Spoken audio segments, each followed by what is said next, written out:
Agradecer a presença aqui do nosso Tenente Coutinho, ali na...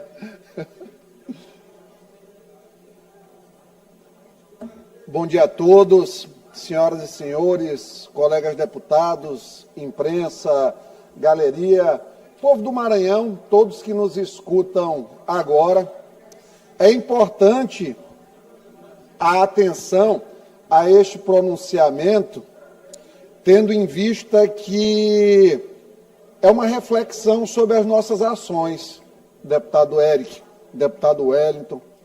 Senhor deputado Wellington, sabe o histórico de 2015 a 2022 no estado do Maranhão.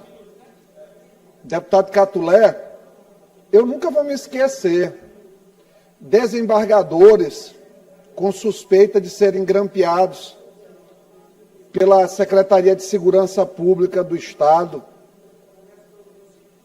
deputados submetidos aqui à perseguição, principalmente Vossa Excelência, deputado Wellington, lembro da deputada Andréa Murá, Souza Neto, processos, perseguição, auditoria no sistema Guardião. Vocês lembram aí da imprensa desse Guardião? Aqui no estado do Maranhão, era famoso.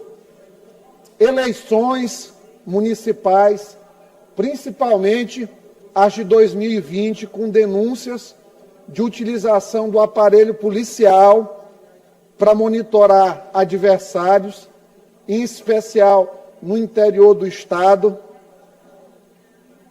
e isso como uma prática reiterada.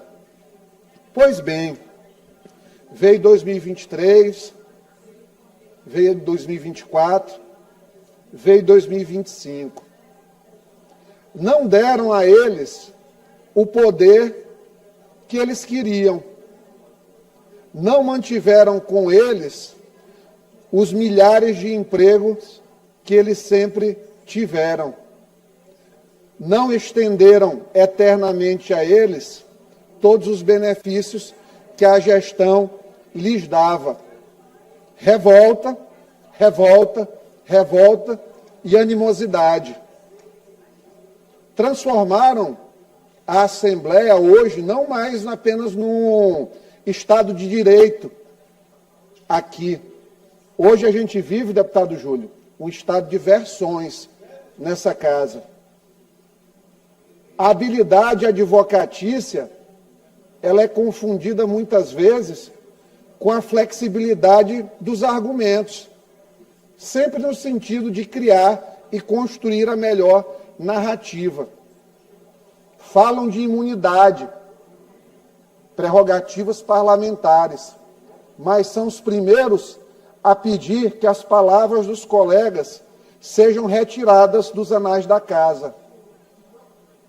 Isso é preocupante, quando o discurso ele é muito diferente da prática.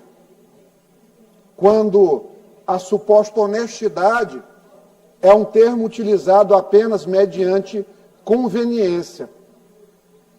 Quando a palavra justiça é um consectário apenas das suas aspirações.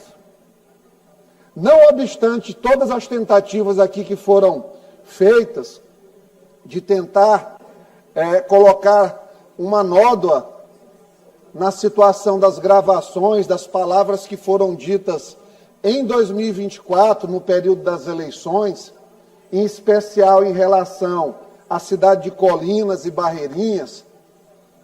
Não obstante as chantagens que foram feitas, deputado Arnaldo, nesses últimos anos, em relação ao processo do TCE, o Maranhão é um estado que não tem direito a ter seus conselheiros do Tribunal de Contas.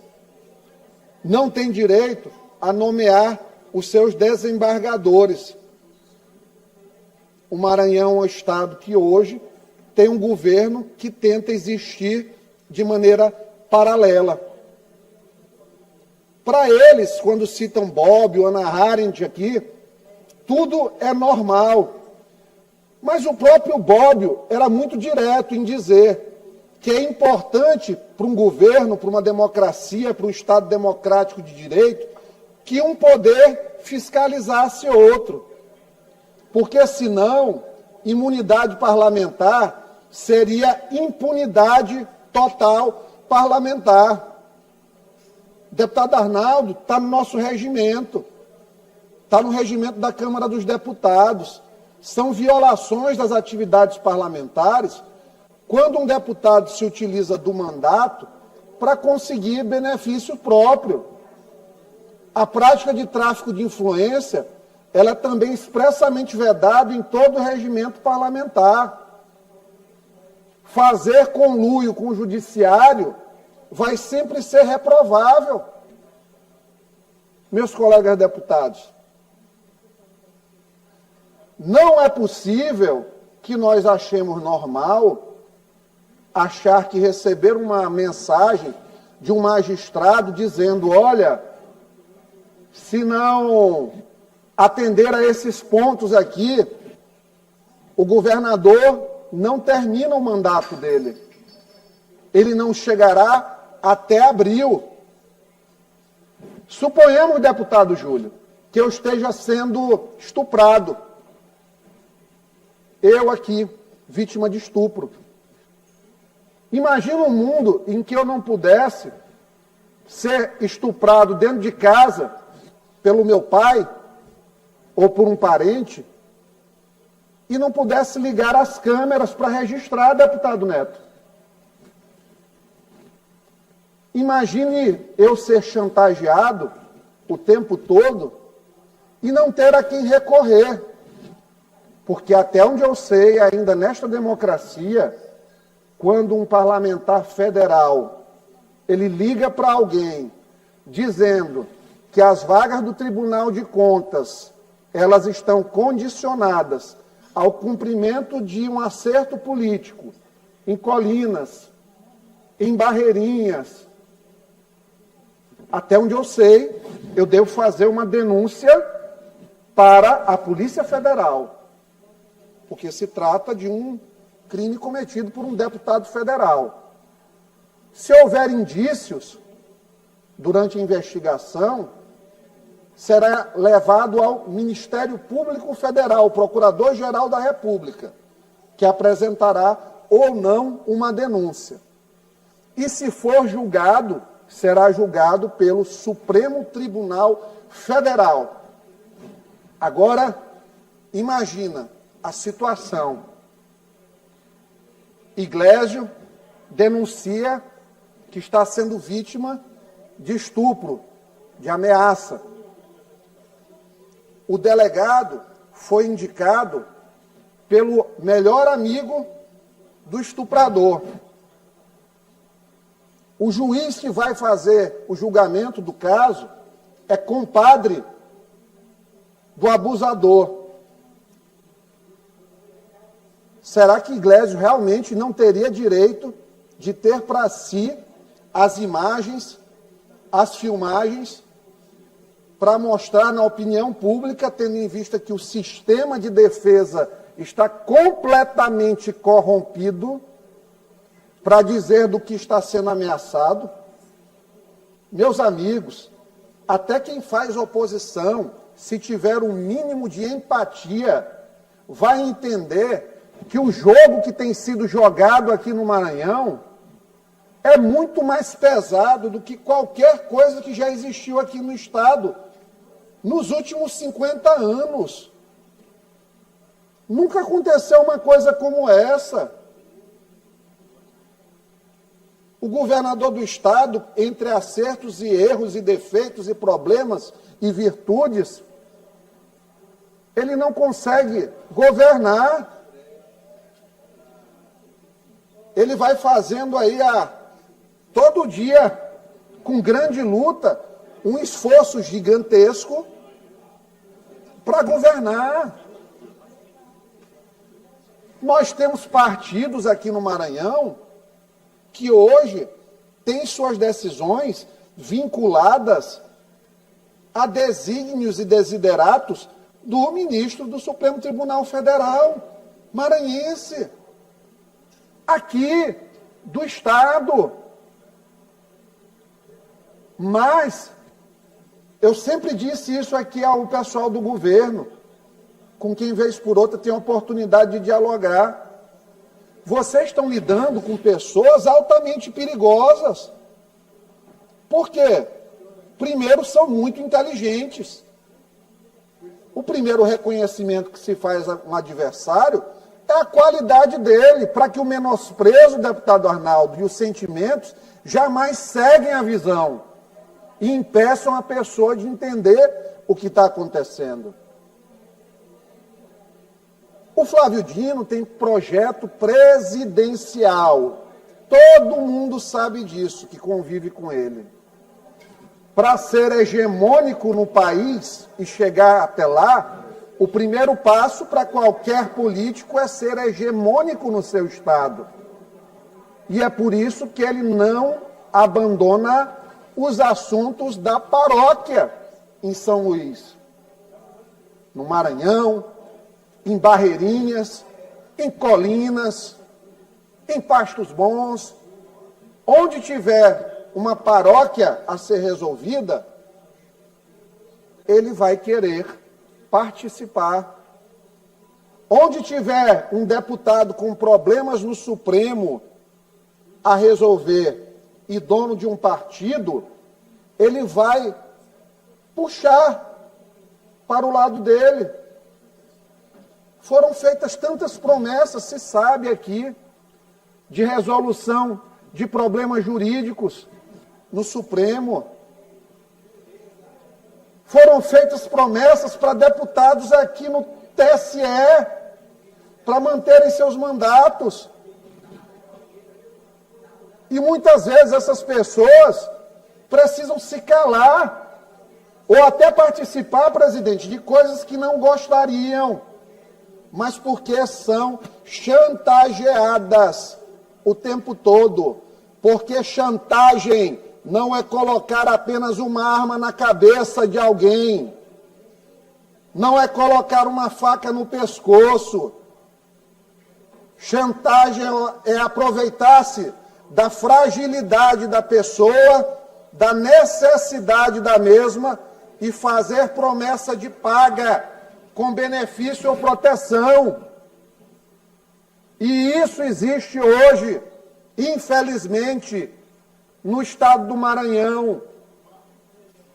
O Supremo Tribunal Federal hoje é um órgão político, stricto sensu, não é controle constitucional, não é revisora de instâncias superiores, infelizmente não é. E agora querem fazer aqui a construção de versões. Versões. Todo mundo sabe. Colocaram Márcio Gerri Saraiva Barroso, Diego Galdino, Rubens Pereira. Se sabem os conteúdos dos áudios. Boa parte daqui já ouviu. A imprensa, desde o ano passado, sabe o que aconteceu. Mas agora, na iminência de vazamento desses áudios para a revista Veja, e hoje também a gente vai falar sobre esses áudios para o pessoal da revista Oeste, às 15h30. Quem quiser assistir, está convidado para assistir. Me convidaram agora pela manhã. Então, nós temos aqui hoje uma situação em que o governador não consegue governar porque tem uma trava o tempo todo lá em cima. E aqui tem a tropa de choque, a infantaria. Foi colocado nos áudios, todo mundo sabe. Márcio Gerri dizendo que precisa ter o cumprimento dos acordos de Colinas para que a situação do TCE fosse encaminhada para ainda discutir, porque não havia garantia jurídica. A outra pessoa citada, o Galdino, esse eu não ouvi o áudio, mas dizem que falou expressamente o nome do ministro. Espero que isso vaze, de fato. O Rubem Júnior, pasmem vocês, foi a pessoa que veio, porque o Rubem Júnior é aquele cara que está com um pé aqui e um pé aqui. Ele fica se equilibrando. Ele não sabe direito onde ele está. Ele tem aquela paixonite juvenil pelo Flávio Dino, mas ao mesmo tempo ele não quer deixar de ser governo. Então ele fica se equilibrando nisso aí. Ele foi o único cara desses três que veio com ânimos de tentar ali pacificar. E para vocês verem como o pessoal é do Flávio. É o único que eles citaram aqui para queimar. Por quê? Porque se chega no Márcio Gerri e chega no Galdino, tem imputação direta ao ministro do Supremo. Quando coloca o Rubem Júnior, não. Pode queimar o Rubem Júnior, porque o Rubem Júnior, ele é mestiço. E está aqui. Só apareceu para falarem em suposta defesa do Rubem Júnior. Mas este artifício, ele é muito bom do ponto de vista da concepção retórica dele, porque ele, na verdade, é uma defesa que, na verdade, está entregando para os lobos, o Rubem Júnior. E foi o único cara nesse meio que tentou, de fato, a pacificação da coisa. Só que tem situações que não dá para pacificar mais. Isso não dá. Porque eles sobem, presidente, aqui pedindo para se jogar na democracia, nas regras do jogo. Mas eu queria que me apresentassem em que manual de democracia está utilizar o judiciário como ferramenta de troca de posições políticas no Tribunal de Contas do Estado do Maranhão. Qual manual de democracia que diz isso? Isso é crime. Tráfico de influência. É crime. E pronto. Agora querem desqualificar, criar uma estratégia de desqualificar a denúncia para dizer que foram gravados. Eles sabem que não foram gravados. Se alguém está sendo vítima de ameaça, de processos, de prisão, se seus irmãos estão sendo ameaçados de prisão por conta da utilização de um aparelho judicial, não é crime você gravar. Mas querem transformar isso num crime. Não quer ter deslealdade com as pessoas e não ser vítima delas? Não faça. Porque não é leal você ameaçar alguém. Quando a gente está casado, se eu disser assim para minha esposa, olha, eu só vou te dar isso aqui se tu fizeres isso aqui desse jeito, utilizar essa roupa aqui, tem que fazer isso aqui para o meu prazer. Eu estou sendo o quê? Abusivo. Violência patrimonial, violência psicológica, um monte de coisa. E entendam, relacionamentos abusivos na política existem e este relacionamento é um. É o marido abusivo que maltrata, tortura e ameaça e quer ser honrado. Como? Como? Não tem como. Não tem justificativa. Não tem como tentar inverter a vilania aqui e dizer, não, o Brandão é o perseguidor. Olha para o Brandão, cara. Eu já cheguei aqui e falei um monte de coisa do Brandão. Nunca tive um prejuízo com ele de relação, de dizer, manda perseguir, manda tratar mal, manda não resolver emendas, os instrumentos de coerção que existem aqui. E olha que tem dia que eu fico chateado com o governador. E aí? Se fosse do outro lado, o que vocês acham que acontecia? Vinha aqui o líder do governo, botava pressão em todo mundo, chegava bem ali sentado, você sentado, ele, rapaz, assim não dá, desse jeito as coisas não vão andar. E era assim, feito assim, a semi-extorsão em plenário. Assim era feito. Aí vamos lá, presta atenção. Saíram em defesa aqui até dos servidores da Cinfra, que muito provavelmente, tem que esperar a conclusão, mas mexeram no sistema lá para fazer alteração de dados.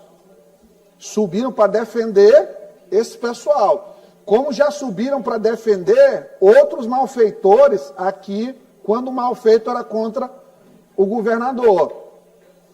Muito bem. Ninguém se escandalizou quando o seu Gibson, o assassino lá do Tech Office, estranhamente aqui, depois de... matou o cara do Tech Office, o Bosco, matou mais um depois, para ver como foi a coisa. Fez umas 10 versões do depoimento. Estranhamente, quando foi importante para eles, imprensa, ter uma ferramenta de chantagem contra o governador, em menos de 3 dias eles conseguiram tirar o Gibson de Pedrinhas para levar para um presídio federal com base no depoimento da esposa dele e da mudança da 11ª mudança de depoimento. Será que a gente não está entendendo o jogo que está sendo jogado nesse estado, a profundidade da coisa aqui? Nós estamos chegando ao ponto de dar voz e vez ao subterrâneo da sociedade, a assassinos confessos, a criminosos, em meio de um estratagema para validar um plano de chantagem institucional, de violência judicial. E ainda tem coragem de vestir o capuz da candura e falar que em democracia, em prerrogativa parlamentar. Meus amigos, por favor, vamos colocar a mão na consciência, porque nós um dia não seremos mais deputados, mas nós não podemos ter, presidente, vergonha das pessoas que nós somos. Porque os sacrifícios que a gente faz para defender o indefensável, para ter essa fluidez de princípio todinha, vai para cá, vai para lá, vai para cá, vai para lá, aqui é legal, aqui é ilegal, aqui é democracia, aqui não é perseguição. Isso nos faz menores. E tudo que o parlamento não pode é se diminuir. Ele diminuindo a si mesmo é nocivo, porque lá fora já existe uma opinião pública que muitas vezes, com razão, tenta diminuir o trabalho dessa casa. Olha, tudo tem limite, tudo tem limite. A gente vê, às vezes, situações como essa da Conafé. Olhe o malabarismo que está sendo feito para dizer que o governador tem a ver até com o problema da Conafé, cara. É demais. Aí quando chegam os respiradores que nunca foram entregues no Maranhão, ninguém é culpado. Secretário de Saúde à época não é culpado, o governador fez querendo fazer o bem, Rui Costa fez porque era presidente do consórcio Nordeste, quis fazer o bem. O caso cai para o próprio ministro, que era governador na época, ele não se dá por suspeito ou impedido. Jesus do céu! E estão achando que isso é normal, cara. Nós estamos vivendo uma ditadura. Vai ter eleição ano que vem só para enganar besta. Para você ter a impressão de que vota e faz alguma coisa pelo país mudar. Mas quem muda hoje o país são aquelas 11 cadeiras do STF. Quem governa hoje esse pessoal não tem mais nem pudor. Hoje está lá no UOL, candidato de Rodrigo Pacheco, candidato de Flávio Dino, Alexandre de Moraes, Gilmar Mendes e mais um lá, Rodrigo Pacheco. Candidato de Alcolumbre, está lá escrito, Alexandre de Moraes se encontra semanalmente com Pacheco. Janta uma vez por semana com Alcolumbre, todo enrolado, presidente do Senado. Como é que virou a agenda da semana? Date. Virou date. Presidente do Senado com ministro do Supremo. E as pessoas achando que está tudo normal, que vai ter eleição ano que vem, que vai ter alguma transformação. Não tem. Enquanto não der um mandato de tempo definido para esse pessoal, não tem jeito, esses caras vão ficar 20, 30 anos ainda no Supremo. A nossa geração está ferrada. Quem tem mais de 35 anos, 40 anos, a geração está ferrada com essa perspectiva de poder nefasto do Brasil. A imprensa está aí, escrevendo nacionalmente sobre isso e não tem escândalo. Cadê Reinaldo Azevedo? Escrevia tanto. Cadê Josias de Souza? Cadê os artistas? Está aí, ó, Rouanet, 12 bilhões, aumentou mais de 5 vezes. A opinião pública está toda calada, cara. E estão achando que está tudo normal e não está. Sabe por quê?